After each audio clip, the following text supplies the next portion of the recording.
Mr. President. I would withhold my suggestion of the absence of the quorum, but I do yield the floor. Thank you. Senator Flake from Arizona. Mr. President, after weeks of budget wrangling and government shutdown that has the country on edge, last week marked the beginning of the bicameral budget conference. I want to commend my colleagues that are meeting on the issue and are trying to reconcile the goals of wildly different budget outlines. That is no easy task. I think we all know that. However, we all know that shoveling more IOUs into our $17 trillion debt is simply unsustainable. No matter which side of the aisle we sit on, I hope we can all agree that America's present fiscal trajectory is untenable and that our nation's future depends on turning these economic issues around. There's no secret formula here. At a minimum, Congress should abide by the budget control framework, which has produced some of the most meaningful discretionary spending reductions in decades. Beyond that, we have to slow rising costs of entitlement programs in order to achieve significant long-term deficit reduction. Sadly, some seem fixated on spending beyond the BCA's cap for next year. Some of our colleagues have suggested that the spending discipline that we achieved with the sequester should be replaced with revenue increases. Now, we all know that sequestration is a blunt instrument for reducing spending, but this desire to replace it by driving up taxes is based on an incorrect assessment. Washington has a spending problem, not a revenue problem. In 2013, government spent some $3.5 trillion. We're on track to spend another $3.7 trillion in 2014. Before anyone starts to look at tax hikes, we should realize that we are nowhere near cutting our budget to the bone. In fact, there's a lot of fat left in a lot of agencies. These budgets deserve to get the knife. But don't just take my word for it. The administration, our colleagues, the Congressional Budget Office, the Government Accountability Office, and numerous concerned taxpayer organizations have all proposed examples of wasteful spending that should be eliminated. If the sequester's bluntness has taught us anything, it's that Congress ought to jump at the chance to make smart, surgical spending cuts. To that end, I intend to take 5 minutes each week for the coming weeks to highlight some of the wasteful spending programs that still, even in times of economic belt-tightening, lurk in our federal budget. Today, I'd like to highlight some of the programs in the U.S. Department of Agriculture. With a budget request of $146 billion in 2014, the USDA rounds out the top 5 most expensive federal agencies. Many programs within the USDA provide valuable services, including meat inspection, crop data collection, and managing the agricultural safety net. But the USDA also has its own agency-level Homeland Security Department, pays for Sunkist to advertise overseas, and underwrites an astonishing number of zero-down payment suburban home mortgages. That's the USDA. The most obvious place to realize significant savings in the USDA is with the federal crop insurance program. Here's a program in which the taxpayers cover the majority of risk. It pays private insurance agents commissions to sell and administer individual policies. It funds the oversight of the program and, on top of all that, subsidizes policyholders' premiums. That's a pretty good deal if you can get it. In 2012, taxpayers spent more than $7 billion to subsidize this program. And in 2010, one of the better recent crop years, when the USDA took in a record $2.5 billion more than it paid in claims, the federal crop insurance program still cost taxpayers $3.7 billion. That's because taxpayers foot the bill for roughly 2/3 of each premium, leaving the policyholder to cover only the remaining third. Congress could reap significant savings just by reducing the percentage that taxpayers have to spend to subsidize these premiums. In fact, according to CBO, simply rolling back the percentage of taxpayer subsidies in the program to pre-2000 levels would shave more than $40 billion in spending from pre-2013, the Farm Bill baseline in 2013. To that end, I've introduced the Crop Insurance Subsidy Reduction Act, which would do just that. There are a number of other places at USDA where Congress can find savings.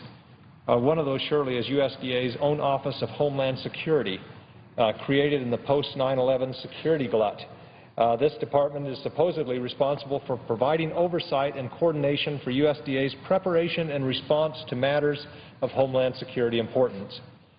Mr. President, a $1 million program like this may be easily lost in the President's $4 trillion budget, but this is an entire agency of the federal government tasked with the same objective and funded with the same tens of billions of taxpayer dollars. Another place to find savings at USDA is in the Market Access Program, which has spent $1.4 billion since 2006 and looks to collect another $200 million in taxpayer funds in 2014. This program has spent billions of tax dollars subsidizing overseas advertising campaigns that benefit some of the most deep-pocketed corporations around, including McDonald's, Nabisco, Welch Foods, and Sunkist. When it comes to questionable budgetary items at USDA, the Single-Family Housing District and Guaranteed Loan Program takes the cake. This obscure but growing home loan program writes and guarantees mortgages for low and moderate income families in rural and suburban areas. These loans are 100% financed and require no down payment. While homebuyers in big cities aren't eligible for these loans, residents of many fast-growing towns and suburbs, some within 30 miles of this very building, are receiving those kind of subsidies. Don't be fooled again into thinking that these loans are for rustic farmhouses either. They are specifically designed to finance your standard home, and inexplicably, the USDA discourages buyers from using them to purchase farms or ranches. This is the USDA discouraging us from using these subsidies to purchase farms and ranches, but rather regular homes. Since 2006, the USDA, remember that's the Department of Agriculture, has spent nearly $10 billion on single-family housing direct loans. And while it didn't show up in the budget, home loan guarantees by the USDA have also put taxpayers on the hook for another $118 billion. The agency has requested another $320 million to fund single-family home housing direct loans in 2014 and plans to issue another $24 billion in guarantees. To put these figures in perspective, the entire Department of Housing and Urban Development submitted a budget request of $47 billion. When we have such egregious examples of waste as these, why, Mr. President, should we demand more of the taxpayers' money? In the coming weeks, I hope my colleagues on the Budget Conference Committee, along with the President and members of Congress and various fiscal organizations, will consider some of the proposals I'm offering to eliminate this wasteful spending. A good start would be sowing the seeds of fiscal restraint at the Department of Agriculture. And, Mr. President, I yield the floor. Senator from Oregon. Thank you, Mr. President. I ask for unanimous consent to have a short colloquy with the junior senator from Arizona and the senator from Wisconsin. Without objection. Thank you very much. I appreciate so much the comments of my colleague from Arizona on the challenges inherent in getting our budget under control. And I have particularly appreciated over the last few days the conversation we've had about the Employment Non-Discrimination Act. And I would like to say that the senator from Arizona has brought particular value in expressing concerns about how we make sure businesses have the guidance that they will need to implement this act effectively, and that particularly as this act embraces an area, and that is transgender discrimination, that was not a part of the act that was considered in the House of Representatives. I thank the gentleman from Oregon. I appreciate the work that his office did with my office this week to try to arrive at language that we could put into amendment. We weren't able to get that amendment, but when I voted for ENDA in the House in 2007, as the gentleman mentioned, it did not contain the provisions with regard to gender identity. Those added provisions have concerned me in terms of potential costs of litigation or compliance. I still have those concerns, and I hope that as we work through the process, as this bill moves on to the House, that we can find ways to make sure that employers can implement these provisions in a way that is reasonable and proper. And I also want to thank the gentlelady from Wisconsin for working with my office on these issues as well. I have a better appreciation for what needs to be done and what we can do with this legislation as it moves through the process. Yield to the gentlelady from Wisconsin. Well, thank you, Mr. President. I want to just express my appreciation and gratitude to the senator from Arizona for his very thoughtful and careful approach to considering this legislation. I enjoyed working with the senator during our days in the House of Representatives and remember well the vote that the senator cast back in 2007 after great study and reflection. And I also want to say that I think we find ourselves at the position we are right now with an expanded bill that has protections for both sexual orientation and gender identity because of the leadership of the senator from Oregon. And to the point of the concerns that have been raised in this colloquy, there's been a really exhaustive amount of research done on those states that have passed similar pieces of legislation at the state level and how they chose to move forward on employment protections on the basis of sexual orientation and gender identity.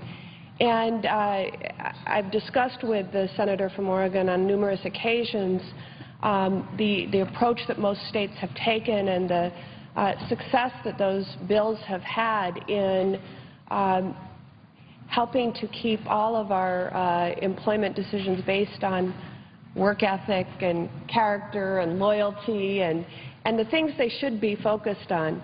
And so I look forward in the future to working on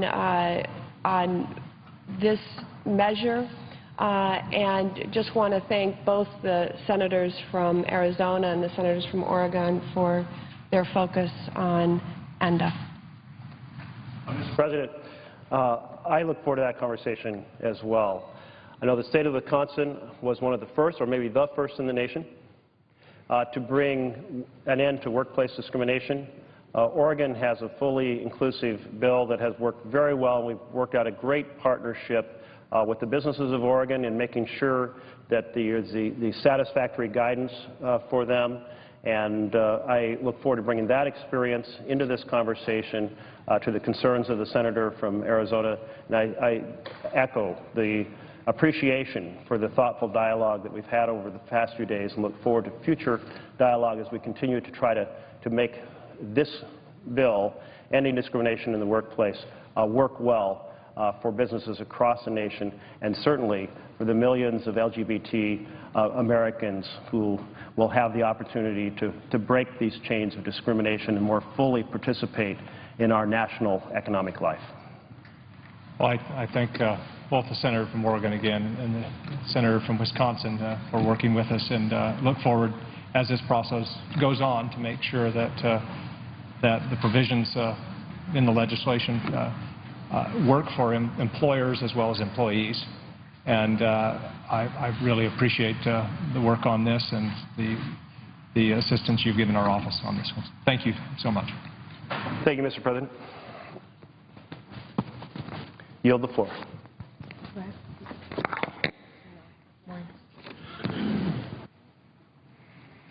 President. Senator Murray. Mr. President, I ask unanimous consent to speak as if in morning business. Without objection. Thank you, Mr. President. And I want to thank Senator Blumenthal and Senator Boxer, who will be joining me in this conversation in just a few minutes.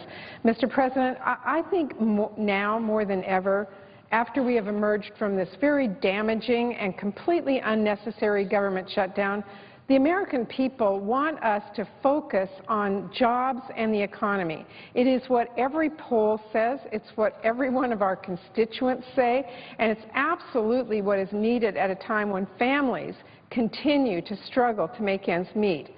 But instead of working with us across the aisle on jobs and economic growth, it seems like some Republicans are now focused on something else entirely, politics. In fact, Mr. President, in just a short while, the senior senator from South Carolina is going to be introducing a bill here that is blatantly political. A bill that not only undermines a woman's access to her doctor, but also restricts an array of reproductive health services. So we are here today to make one thing abundantly clear, and that is that this extreme, unconstitutional abortion ban is an absolute non-starter. It is going nowhere in the Senate, and those Republicans know it. Mr. President, I'd like to think that over the last 40 years since the historic decision on Roe v. Wade, we have moved on from debating this issue. I'd like to think that after 4 decades, many of those who want to make women's health care decisions for them have come to grips with the fact that Roe v. Wade is settled law. After all, the many signs of progress are all around us. This year, a record 20 women are serving here in this body. 1 year ago yesterday, women's power and voice at the ballot box was heard loud and clear. In fact, last year, when a Republican candidate for office thought that rape was a political talking point, that idea and their candidacies were swiftly rejected thanks in large part to the voices of women. And just this week, we saw women in Virginia resoundingly reject the Republican candidate for governor and his misguided and outdated agenda for women's health. So sometimes it's tempting here to think that times have indeed changed, that maybe, just maybe, politicians have realized that getting between a woman and her doctor is not their job, that it's possible that right-wing legislators have a newfound respect for women's health care.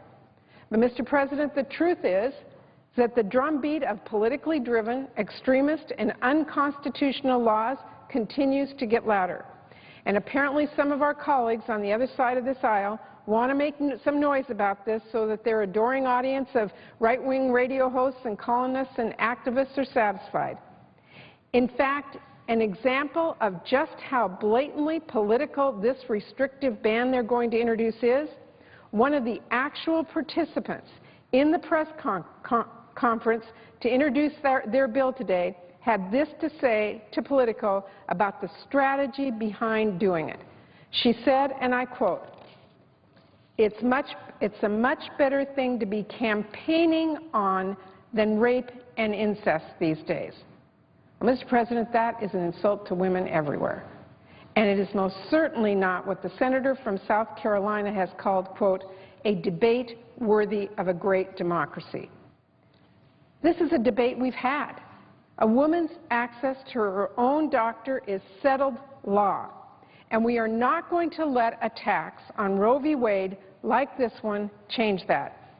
And, Mr. President, I'd like to remind all those even considering supporting this bill that real women's lives and the most difficult health care decisions they can ever possibly make are at stake. I want us to consider the story that Judy Nicastro from my home state shared so bravely with the New York Times last summer. In an op-ed she wrote, just days after the House passed a bill that was virtually identical to the one that is being introduced today, Judy talked about being faced with what every pregnant woman's worst nightmare is. In describing the news that one of the twins that she was carrying was facing a condition where only one lung chamber had formed and that it was only 20% complete, Judy captured the anguish that countless women in similar positions have faced. My world stopped, she wrote. I love being pregnant with twins and trying to figure out which one was where in my uterus. Sometimes it felt like a party in there with 8 limbs moving. The thought of losing one child was unbearable. She went on to say, the MRI at Seattle Children's Hospital confirmed our fears. The organs were pushed up into our boy's chest and not developing properly, and we were in the 22nd week.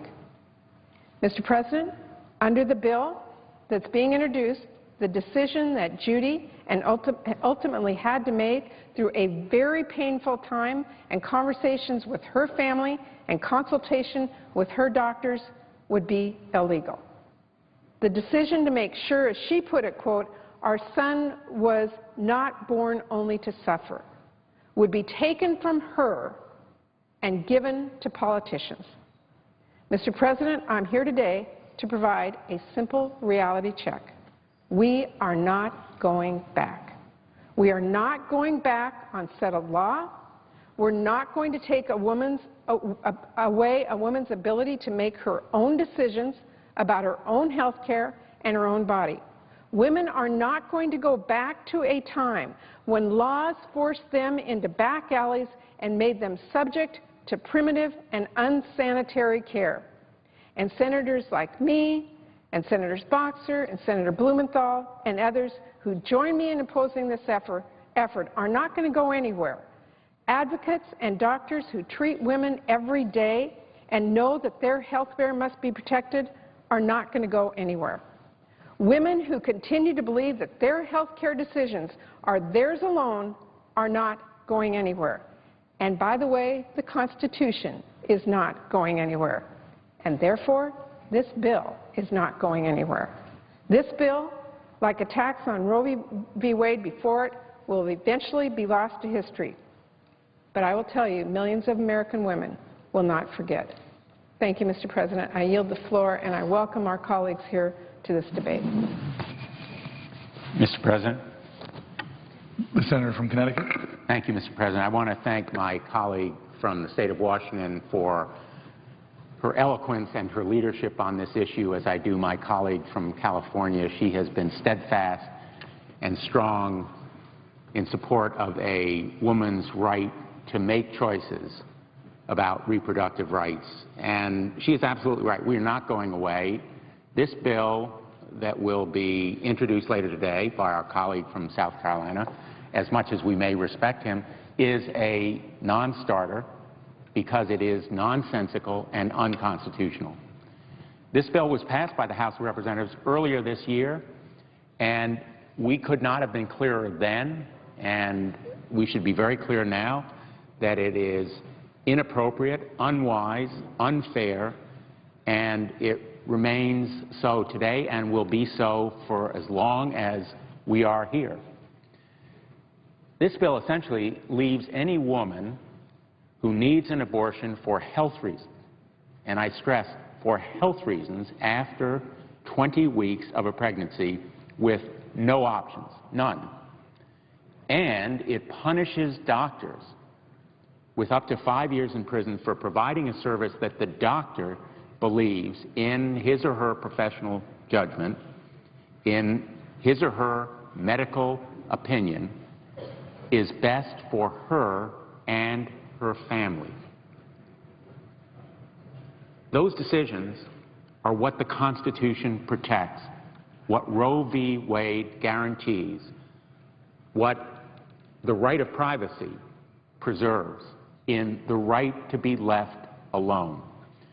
Quite simply, this bill is bad for women, and it criminalizes medical professionals who would try to do what is right. I have a long history in law enforcement, and this sort of ban, which would leave women in completely desperate circumstances with no options, is short-sighted, misguided, and illegal. And we should be here not talking about proposals that would degrade and disgrace the Constitution, but about job measures and economic growth bills and measures to solve the immense challenges that confront us in dealing with budget issues. And I thank the senator from Washington State for the great work that she's doing on those issues. But we should be here debating the issues that really concern and confront the American people at this historic, challenging time, not a measure that will be struck down by the courts because it is so plainly unconstitutional and so clearly bad policy, not just for women, but for men and families and for all of us. We've seen bill after bill in recent times stalled by disagreements over health care. We've seen the federal government shut down over health care. And now we see another legislative attempt to win essentially political points at the expense of risking the health and welfare of women in this country. The attack on women's health care must stop. So, Mr. President, we're here today in the midst of a busy legislative session to restate the fact that this bill is going nowhere. My colleagues and I will not allow this bill to put women's lives at risk, to put their health care in jeopardy with politically motivated attempts at destroying constitutionally protected rights. That is why we're elected this body, to take stands and speak out to protect the people who are most vulnerable and to make sure that women who are at risk can be allowed to make personal, private decisions about their health and their bodies without obtrusive interference from the government. These decisions should be made by women and their families and medical professionals and whomever else they wish to consult, not by politicians. Thank you, Mr. President, and I yield the floor to my colleague from California.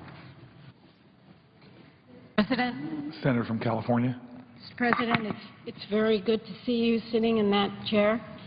And since you've come, we've cast some landmark votes here for laws that are so critical and candidates who are so critical.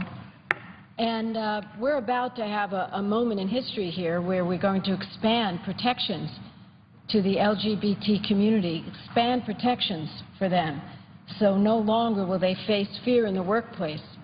And if we have an overwhelming vote, which I hope we'll have, I think it will send a message to Speaker Boehner that he should join with us. After all, what is the purpose that we should serve here? It is really making life better for people. And it certainly is protecting our people. And that leads me to the reason I'm here at the request of Senator Murray, because we need to speak out against the bill that will shortly be introduced. And it is ironic, because just as we're about to end discrimination on a whole group of worthy people, this bill attacks another group of people, the majority of this country, women.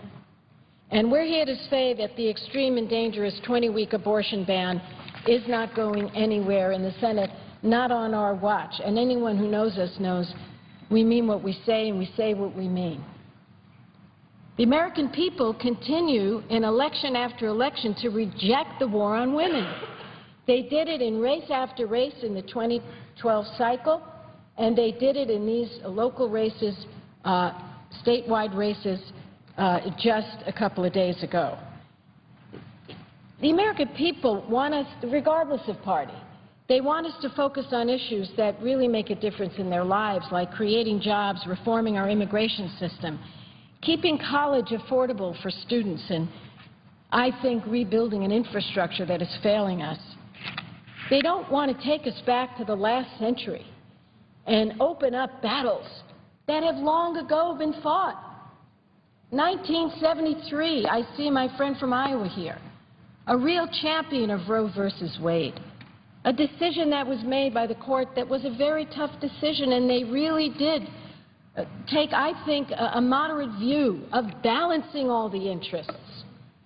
And here we have a bill being introduced today that has been shopped around by the most extreme elements in our country that would essentially say Roe v. Wade doesn't make any difference, and it opens up a direct assault on women's health, a direct assault on Roe v. Wade, a direct assault on doctors. It's a radical bill.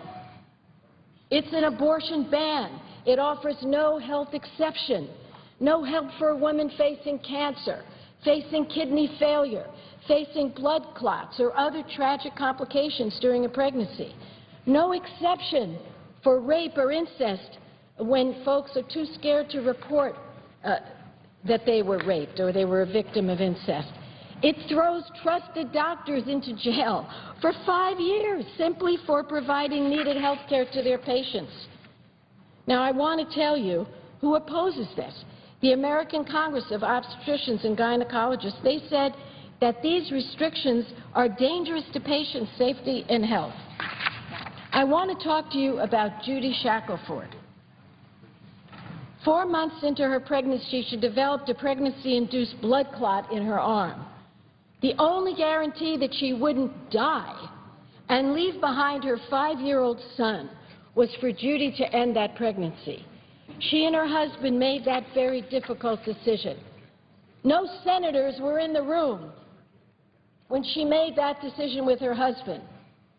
No governor was in the room. No president was in the room. This was a personal decision she made with her husband and her God and her doctor.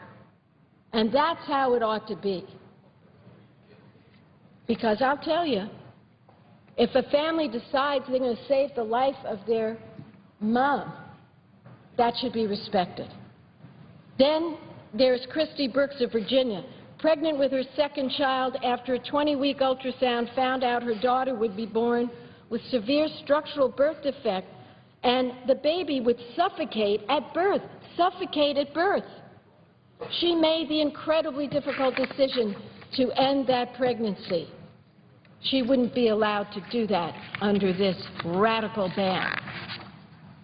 So we need to decide here who we stand up and fight for. Is it some ideological right-wing agenda, or is it for the people, the families, the loving families that we represent? What's best for them? That's it. So we're going to stop this dangerous bill. We're going to stop this dangerous attack on women in its tracks. And we are sending a clear message. And Senator Murray, I thank you for organizing us today, that we will protect women and their families across America. Thank you very much, Mr. President. I yield the floor. I note the absence of a quorum. The clerk will call the roll. Mr. Alexander.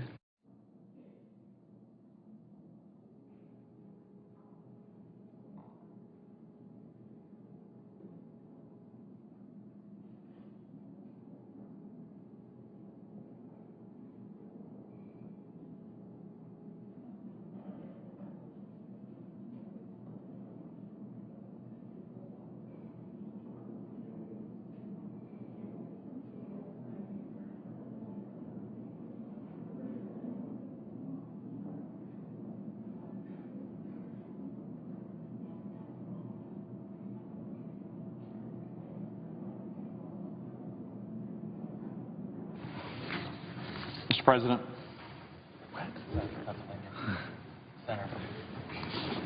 The senator from Pennsylvania. Mr. President, I ask unanimous consent that the quorum call be vitiated. Without objection. Thank you, Mr. President. Mr. President, I rise today to address an amendment that I have pending on the ENDA bill, and which we're going to vote on soon. This is an amendment that I've offered on my own behalf and that of Senator Flake and Senator McCain, who joined me in this effort, and I thank them. It occurs to me that sometimes in our work, a tension can arise between important competing American values. And two vitally important American values, I think, are somewhat in tension in some aspects of this bill. First, one great, enduring, and important value for all Americans is equality. And this bill today clearly makes a strong stand for greater equality.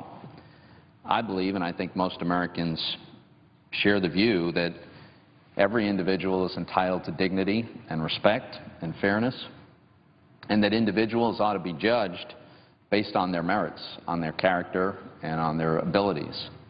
A person's sexual orientation is irrelevant to their ability to be a good doctor or engineer or athlete or a federal judge. And that's why I've supported acknowledging that reality. I supported 17 years ago in the writing of the charter of the city government of Allentown a provision that would ban discrimination on the basis of sexual orientation in the hiring for that city. And I supported an end to Don't Ask, Don't Tell because I thought that it was an inappropriate infringement on the freedom of gay and lesbian persons serving in the military. And I think that there's more legal protections that are appropriate to prevent employment discrimination based on sexual orientation. So these are an important set of values. Another obvious and vitally important American value is freedom, and particularly religious freedom. And the First Amendment guarantee of the free exercise of religion means that religious groups, even in the course of secular services, can, for instance, choose to hire employees who agree with their religion, employees who will promote that religion. And, of course, the First Amendment applies even when we don't necessarily agree with the views of that religion or that faith. So I think what we try to do in this legislation and in other contexts is to strike an appropriate balance between the tension that arises between these sometimes competing values. I think the sponsors of this bill have made a very thoughtful, credible effort to strike that balance.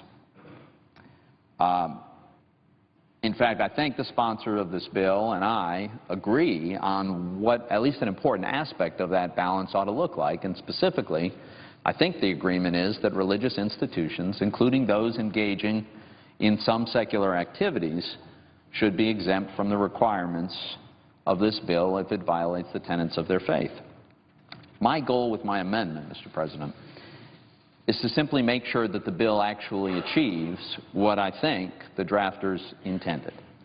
So, to quote the gentleman from Oregon, the senator from Oregon, who's the chief sponsor of the bill, he has stated, I think, correctly in terms of its intent, that the bill broadly exempts from its scope houses of worship, as well as religiously affiliated organizations.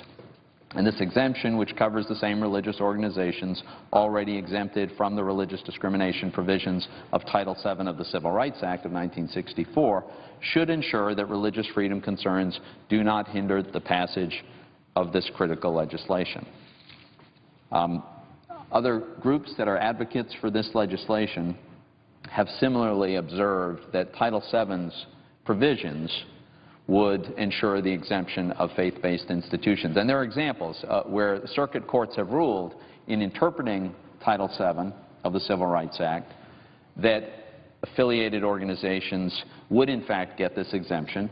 Examples include a gymnasium run by the Mormon Church, Christian elementary schools and universities, a Presbyterian-operated retirement home, the Seventh-day Adventist Hospital, a Jewish community center, and there are others. So I want to acknowledge it's absolutely true. It is the case that there are federal courts that have respected the religious freedom of these institutions to be exempted from the religious hiring mandates of the Civil Rights Act, and presumably that would apply in the case of ENDA because of the way the legislation is crafted. The problem that concerns me is that there are other cases where other courts have come to a different conclusion, and they have not recognized religious institutions the same way. So there's a lack of uniformity across our country, across the different districts that ultimately interpret the application of Title VII of the Civil Rights Act. In fact, over the years, different courts have interpreted the language quite differently. And so we've got these two problems, in my view, if we leave the underlying legislation as it is. One is that Americans will live under multiple different standards. The 12 circuits that apply Title VII exemptions have already adopted 4 different tests for determining whether or not an institution qualifies for the religious exemption. And second problem is that employers and workers don't necessarily have predictability even within a circuit that has its own test, which differs from another circuit. And the reason is that the tests themselves are somewhat subjective and somewhat unpredictable. They've got multiple factors. And, for example, the Third Circuit, which includes my state, the state of Pennsylvania, has 9 factors. And as the court explained, not all factors will be relevant in all cases, and the weight given each factor may vary from case to case. The result is that in a single case, decision makers looking at the same set of facts can reach very different conclusions. So in the absence of my amendment, my concern is that there will be no uniform, predictable national standard for determining when a religious entity, a religious organization, is exempt from the bill. There are a couple of examples that illustrate my point.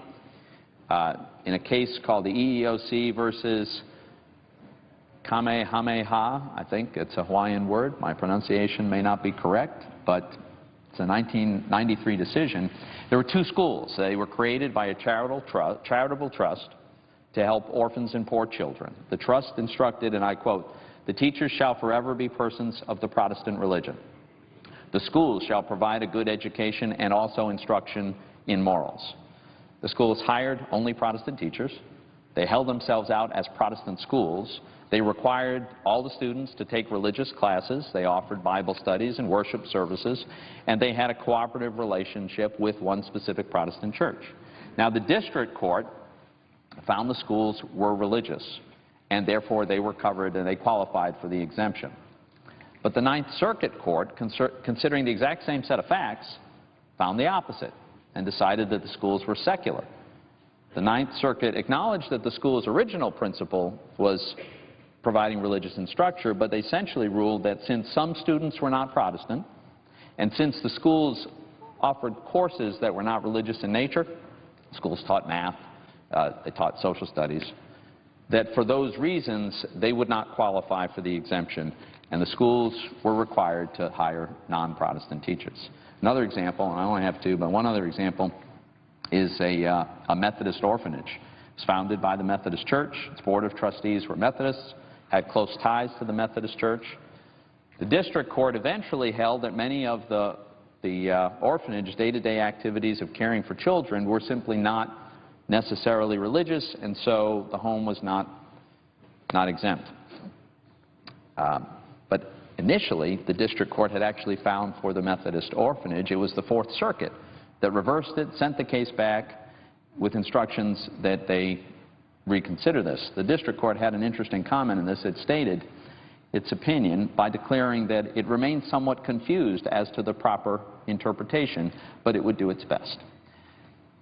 So, Mr. President, if a federal judge can't tell what the test is, how could workers, how could an employer, how could an institution based on faith? So, my amendment really is just a modest attempt to ensure that the bill actually achieves what I believe its authors and sponsors and supporters intend. It would continue to guarantee equality to workers, but it would protect religious groups' rights to the free exercise of their religion. And it would ensure that all Americans would live under the same rule, the same formulation, with predictability and certainty. It would clarify that ENDA's religious exemption applies to religious hospitals, schools, charities, and other organizations that are owned by, controlled by, or officially affiliated with a church or religious group covered by ENDA's current exemption.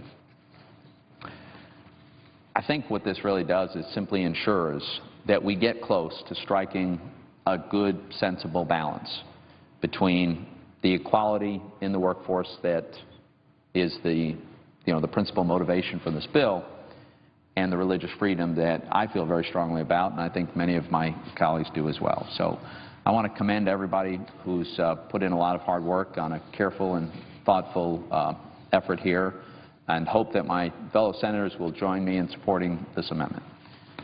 Mr. President, I yield the floor. Senator from Iowa. Mr. President, first, I have 6 unanimous consent requests for committees to meet during today's session of the Senate. They have the approval of the majority and minority leaders. I ask unanimous consent that these requests be agreed to and that these requests be printed in the record. Without objection. Mr. President, I ask unanimous consent that Zachary Kachivas and Nicole Dubois of my staff be granted floor privileges for the duration of today's session. Without objection. Mr. President, I want to speak. First of all, I want to ask consent that I be permitted to speak for up to 5 minutes in opposition to the Toomey amendment, and that the senator from Wisconsin have 2 minutes also to speak in opposition. Is there objections? Without objection. Over the course of this debate, we have documented the tremendous business community support for this bill, including over 100 major companies. A key reason for that support is that ENDA is closely modeled on the Title VII of the Civil Rights Law. Employers are familiar with the law, they understand how to comply with the law, and it provides certainty. The many Fortune 500 companies that have employment non-discrimination policies in place have modeled these policies on the non-discrimination requirements of Title VII. Unfortunately, by proposing an entirely new definition of businesses that would qualify for an exemption from the Employment Non-Discrimination Act, this amendment calls into question that very certainty. ENDA already exempts the same religious organizations that qualify for an exemption under Title VII of the Civil Rights Act. Under current law, the exemption includes not only houses of worship, churches, synagogues, and mosques, but also religious schools, religiously affiliated hospitals. The exemption that's in this bill passed the House of Representatives on a broad bipartisan basis, 402 to 25 in 2007. In determining what organizations should qualify for a religious exemption, most courts have also said that where the primary activity of the organization is commerce or profit, despite strongly held religious beliefs by the owners, the organization may not discriminate in hiring. That is what this amendment, I believe, seeks to change. This amendment would allow entities that are, quote, officially affiliated, end quote, with a religious society to discriminate on the basis of sexual orientation and gender identity. This is a new term that's undefined in the text of the amendment and could lead to thousands of for-profit businesses being allowed to discriminate. Some examples that have been suggested could qualify for the exemption include a private employer whose only, quote, affiliation with a religious society is receiving a regular newsletter from that society, or a private employer who sponsors a fundraiser for a religiously affiliated nonprofit, or a private employer who provides goods or services to a religious organization. So again, this amendment would open up the floodgates for all kinds of new lawsuits. Courts would be inundated trying to figure out what does officially affiliated mean, because there's no definition to that. The definitions that we have before provide that kind of certainty to our business owners. Our nation's civil rights laws require those who participate in commercial activity must adhere to the broad principles of fairness and equal treatment. In potentially allowing secular commercial businesses to discriminate in hiring and other employment practices on the basis of sexual orientation or gender identity, this amendment threatens to gut the fundamental premise of ENDA, that all workers should be treated equally and fairly. So, Mr. President, while I urge my colleagues to oppose this amendment, I would like to note that the sponsor of the amendment supported beginning debate on the bill. His amendment is one that goes directly to the substance of the bill that we are debating and not an unrelated issue. So I want to compliment the author, Senator Toomey. This is the way that we should operate in the Senate. As many know, I have been advocating for rules changes since 1995 here. But one thing I've always adhered to is that is the right of the minority to be able to offer germane amendments, relevant germane amendments to a bill. And the author of this amendment has adhered to that. It is certainly relevant. It is certainly germane. That is why I compliment him for providing us the way the Senate should work here. So I compliment him for that. But the amendment, I believe, is ill-defined. It would open the floodgates for all kinds of new court cases. It would disrupt businesses all over America. And so for that reason, I urge my colleagues to oppose the amendment by the senator from Pennsylvania. I yield the floor. Mr. President. Senator from Wisconsin. The senator from Wisconsin. Thank you, Mr. President. The bill before us today, the Employment Non-Discrimination Act, contains a very carefully negotiated bipartisan religious exemption provision. The amendment before us right now significantly expands that provision, and I rise to share why I believe it would be unwise to do so and urge my colleagues to oppose the amendment. Religious organizations are not touched by this legislation, and they can use an individual's sexual orientation or gender identity in their employment decisions if they choose to. And it does apply, however, to businesses and entities that are not primarily religious in purpose and character. Just as with other civil rights legislation and in laws protecting individuals from discrimination on the basis of race, sex, national origin, religion, age, and disability, a capable employee in a non-religious business should not be fired or not hired because of his or her boss's religious beliefs. The amendment offered by Senator Toomey would broaden this exemption to allow an employer to be exempt from ENDA if it is affiliated with a particular religious organization, even if it engages primarily in secular activities. Allowing this type of exemption could be interpreted so broadly that it could negate the bill and its important protections for American workers. Mr. President, the provision of this bill that this amendment seeks to modify is the product of a long and significant bipartisan negotiation and compromise. Formally, I would ask unanimous consent for 2 additional minutes. Is there an objection? Without objection. I'm a former member of the House of Representatives, and I worked very closely with faith groups and civil rights advocates over the months leading up to consideration of ENDA in 2007 to arrive at the religious exemption compromise in the bill that we're considering today. In fact, this current language in the bill before us passed the House of Representatives on a broad bipartisan basis of 402 to 25 as a floor amendment during our consideration of ENDA in 2007. It is a bipartisan compromise supported by many religious organizations, including the Presbyterian Church, the United Methodist Church, and the United Synagogue for Conservative Judaism. Over 40 religious organizations wrote to endorse this bill with a letter that reads, I quote, "Any claims that ENDA harms religious liberty are misplaced. ENDA broadly exempts from its scope houses of worship as well as religiously affiliated organizations.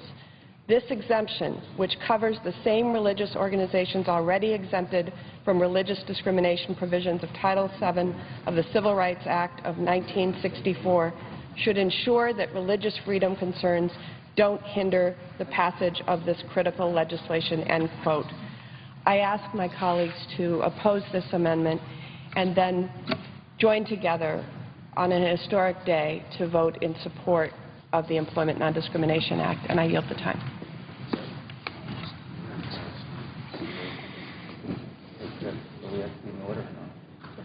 Go ahead and read number 3, please. Senator from Pennsylvania. Mr. President, I ask for the yeas and nays on my amendment. Is there sufficient second? The yeas and nays are ordered. Under the provisions order, the motion to recommit S-815, the pending amendments to the underlying bill, and amendment number 2020, offered by the Senator from Maine, Ms. Collins, for the Senator from Nevada, Mr. Reid, are withdrawn. Under the previous order, the question occurs on amendment number 2013, offered by the Senator from Nevada, Mr. Reid, for the Senator from Pennsylvania, Mr. Toomey. The yeas and nays have been ordered. The clerk will call the roll. Mr. Alexander, Ms. Ayotte, Ms. Baldwin, Mr. Barrasso, Mr. Baucus, Mr. Begich, Mr. Bennett, Mr. Blumenthal, Mr. Blunt, Mr. Booker, No. Mr. Bozeman,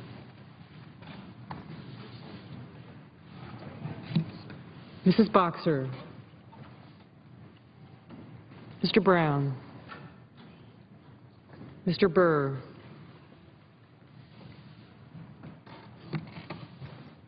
Ms. Cantwell, Mr. Cardin, Mr. Carper, Mr. Casey, Mr. Chambliss,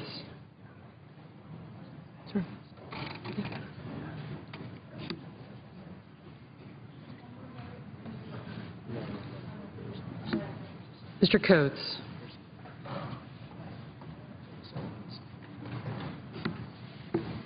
Mr. Coburn. Mr. Cochran. Ms. Collins. Mr. Coons.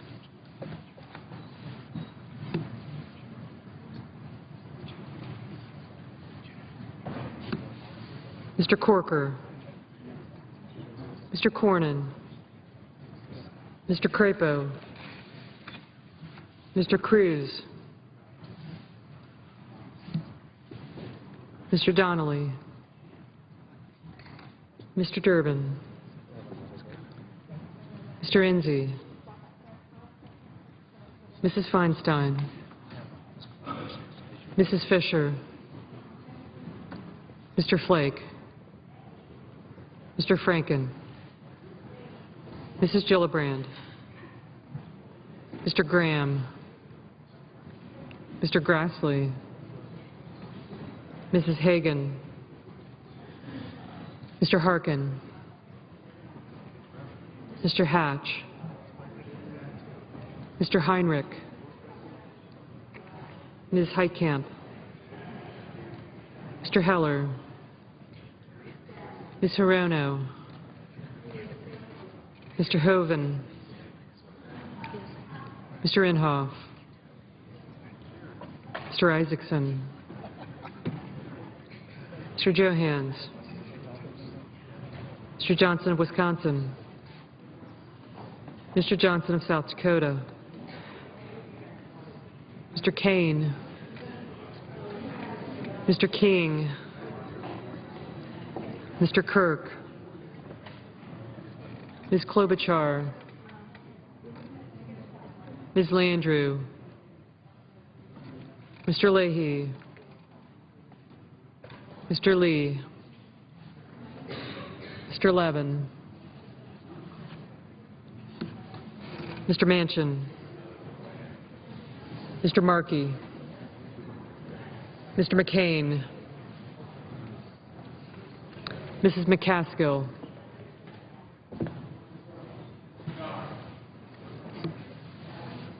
Mr. McConnell. Mr. Menendez. Mr. Merkley. Ms. Mikulski. Mr. Moran. Ms. Murkowski. Mr. Murphy.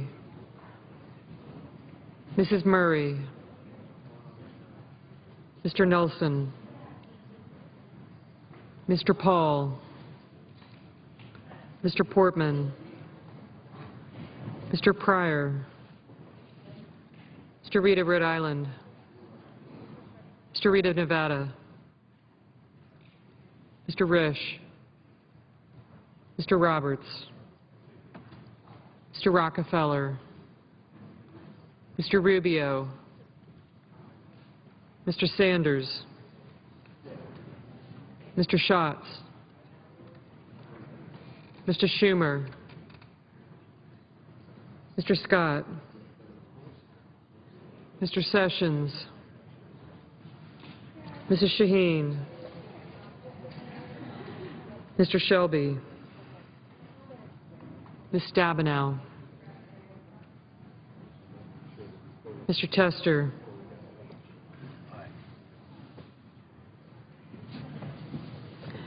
Mr. Thune. Mr. Toomey. Mr. Udall of Colorado. Mr. Udall of New Mexico. Mr. Vitter. Mr. Warner. Ms. Warren. Mr. Whitehouse. Mr. Wicker. Mr. Wyden.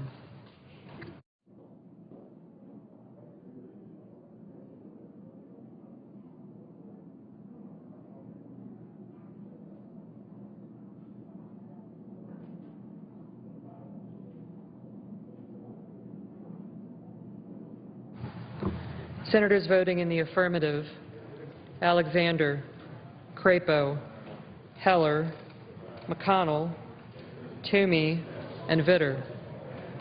Senators voting in the negative: Baldwin, Booker, Boxer, Collins, Franken, Hagan, Heitkamp, Kirk, Klobuchar, Merkley, Warner, and Wyden. Mr. Baucus. Mr. Baucus, no.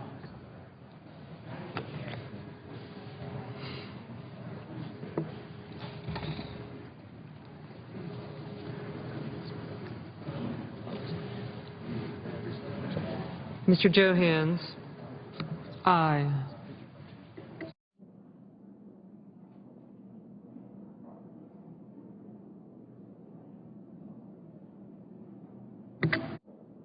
Mr. Isaacson.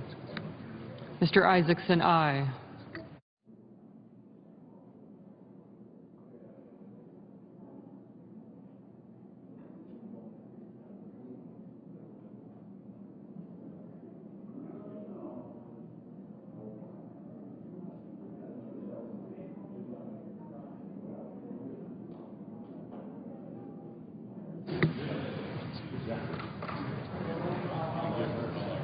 Mr. Wicker. Mr. Wicker, aye. Mr. Whitehouse. Mr. Whitehouse, no.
Mr. Schatz.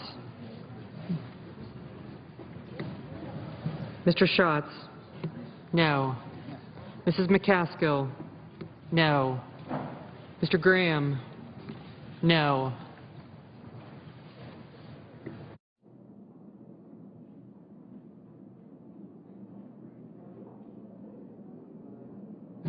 Yeah. Mr. Pryor. Mr. Pryor, aye. Mr. Johnson.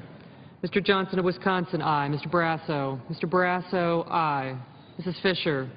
Mrs. Fisher, aye. Mr. Sanders. Mr. Sanders, no.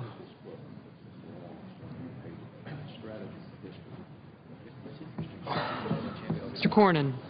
Mr. Cornyn, aye.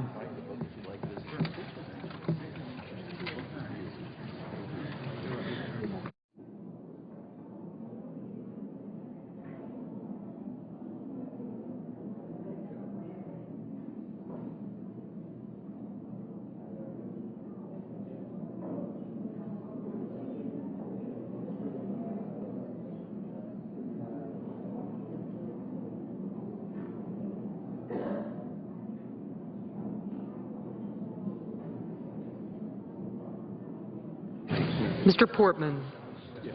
Mr. Portman, aye.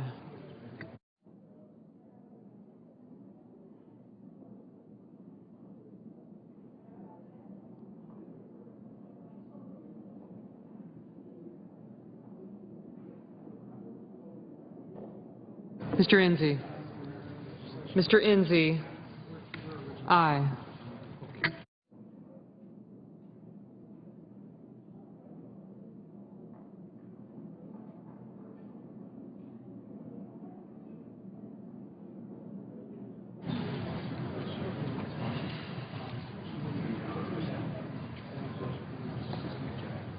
Mrs. Gillibrand.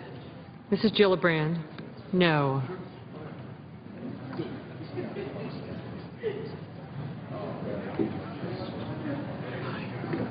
You want to vote? Mr. Donnelly, aye. Mr. Roberts. Mr. Roberts, aye.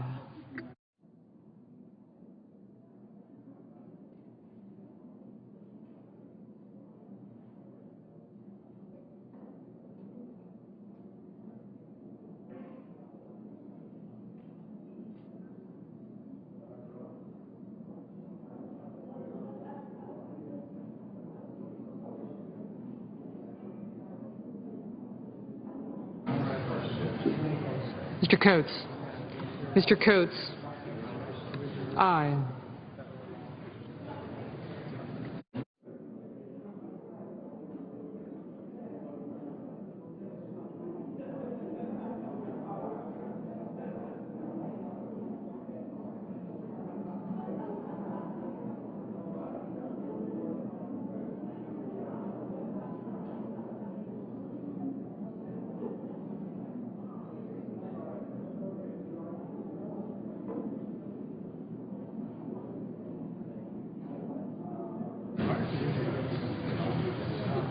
Mr. Reid. Mr. Reid of Rhode Island, no.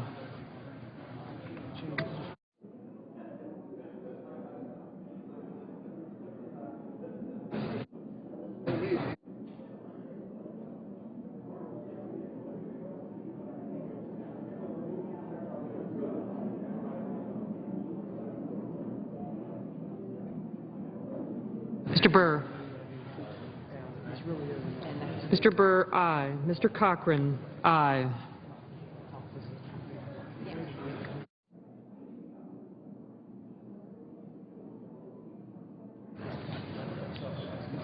Mr. Johnson.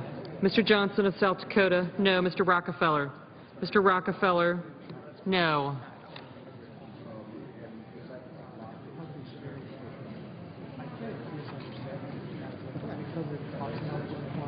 Mr. Kane. Mr. Kane, no. Mr. Inhofe. Mr. Inhofe, aye.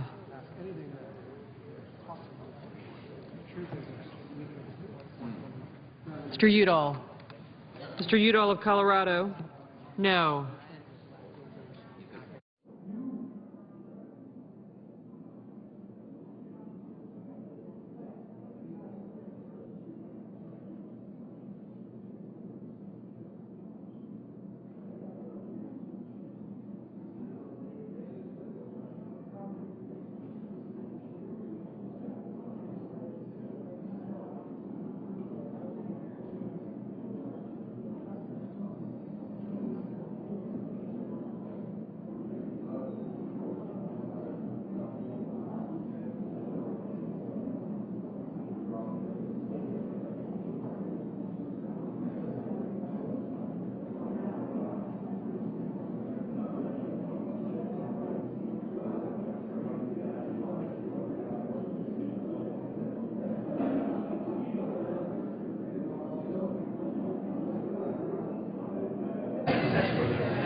Mr. Manchin. Mr. Manchin, no. Ms. Cantwell. Ms. Cantwell, no. Mr. Markey. Mr. Markey, no. Mr. King. Mr. King, no. Mr. Grassley. Mr. Grassley, aye. Mrs. Murray. Mrs. Murray, no. Mrs. Shaheen, no. Mr. Schumer, no. Mr. Durbin. Mr. Durbin, no. Mr. Reid.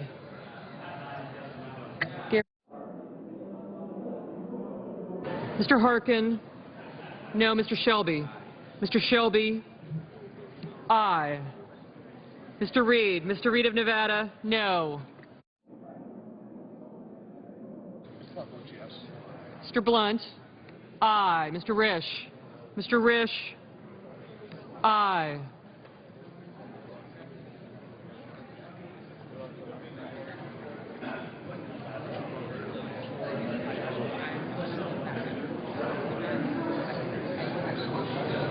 Mr. Scott. Mr. Scott. Aye.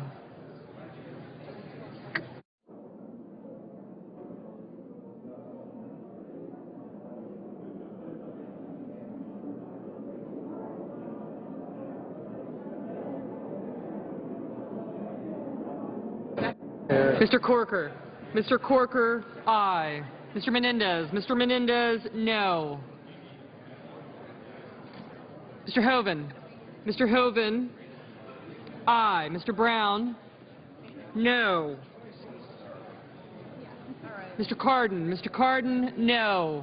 Mr. Begich. Mr. Begich, no. Ms. Hirono. Ms. Hirono, no. Mr. Rubio, aye. Ms. Mikulski. Ms. Mikulski, no. Mr. Leahy. Mr. Leahy, no. Mr. Tester, no. Mr. Cruz, aye. Ms. Ayotte. Ms. Ayotte, aye.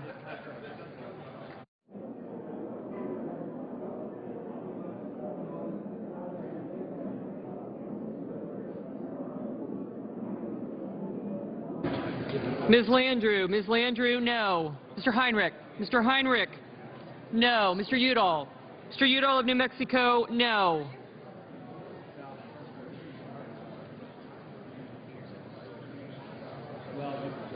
Ms. Warren. Ms. Warren, no. Mr. Levin. Mr. Levin, no. Mr. McCain. Mr. McCain, aye. Mr. Coons. Mr. Coons, no. Mr. Lee. Mr. Lee, aye.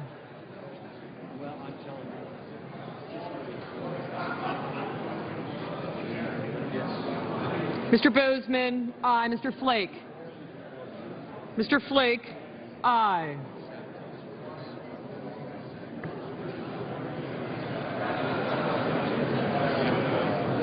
Mr. Carper. No, this is Toomey, right? Yes. Mr. Carper, no. Mr. Chambliss. Mr. Chambliss, aye. Mr. Nelson. Mr. Nelson, no.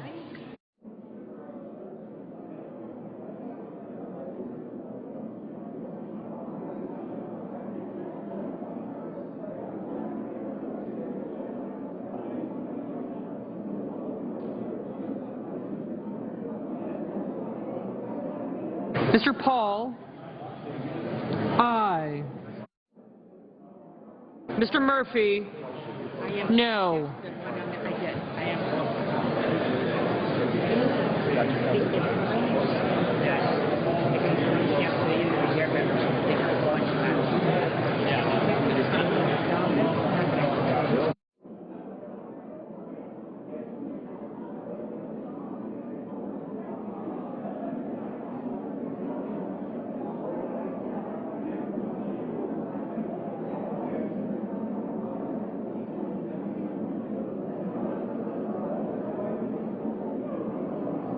Ms. Stabenow. Ms. Stabenow, no. Mr. Bennett. Mr. Bennett, no.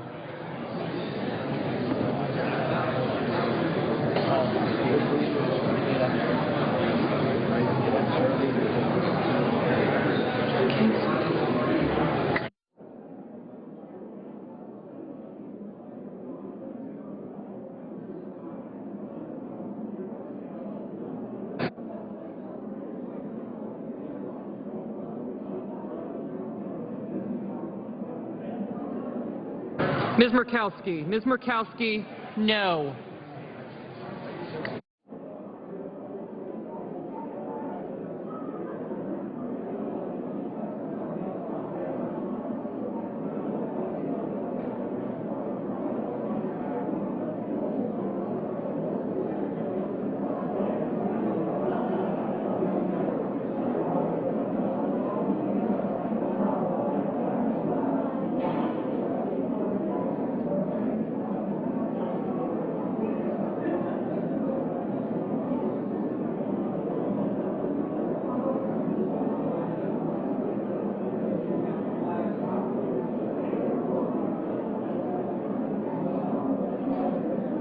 Mr. Sessions, aye.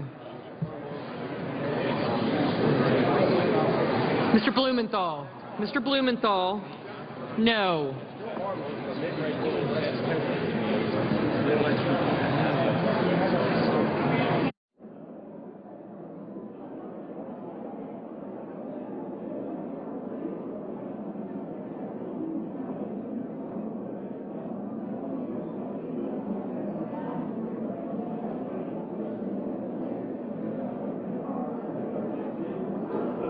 Mr. Moran.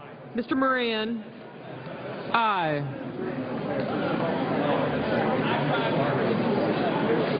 Mrs. Feinstein. Mrs. Feinstein, no.